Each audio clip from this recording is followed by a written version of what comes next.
clients before where they're just like, they hire me and expect me to find all the documents. I'm like, the internet's good, but it doesn't have everything. Like, they'll get annoyed that they're like, "Why just paid you? You Right, figure it right. out." I'm like, "I need your help. I don't know your life, so you got to help me out here."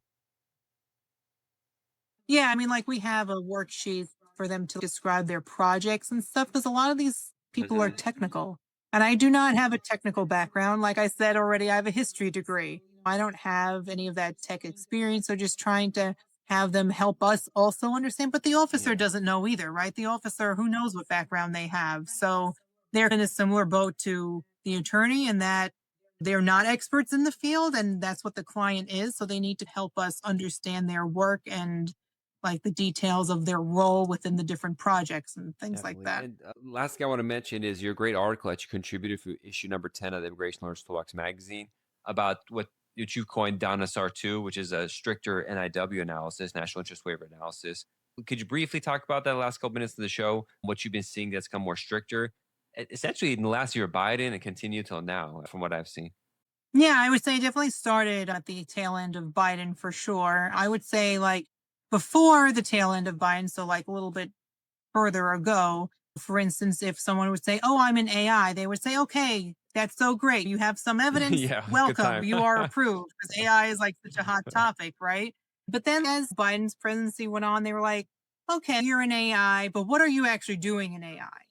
Because AI could be in healthcare, it could Hmm. be in finance, it could be in like all these different things. And they really wanted to like, that was like the start of it, I would say, where they definitely wanted to know like where will your impact actually land? You couldn't just say, "Oh, I'm an AI expert." You definitely had to start showing more. It wasn't Yeah, always that simple. Obviously, I'm yeah. like Well, it wasn't paraphrasing. like it is now, Um, where they're just like, you but could be the then, best expert in the world, they'll yeah, still push now you back. they want to know. Yeah, so they definitely wanted to have a lot more objective evidence. A lot of clients are like, "Oh, I can just share that in a reference letter." And it's okay, that's great. And I'm sure this person is prestigious in their own right. But at the end of the day, anyone could Yeah. say anything in a letter. Like that doesn't really necessarily prove anything.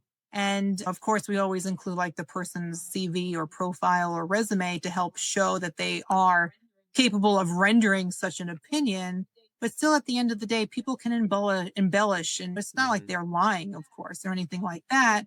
But it doesn't always prove enough.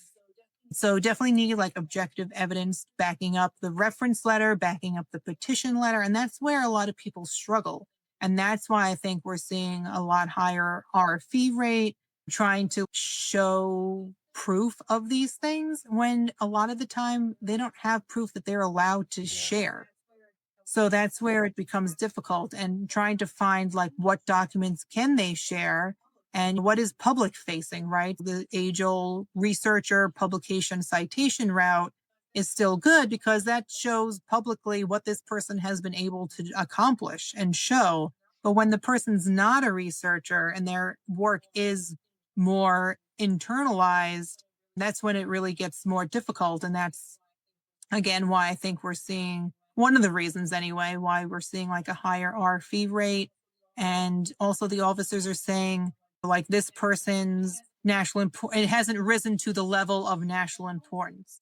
Well, no one says Yeah. what this level is. That's not defined anywhere. Okay, what is a level of Yeah. national importance? So that's like the question now in these RFEs that the officers are raising, but there is no definition of what that looks That's what like. makes EB1A a little bit better because the criteria are much more specific. They get vague sometimes about that, but this Right. NIW is just what is the standard. It's so wishy washy, and it depends really on the Yeah. person that's reviewing it.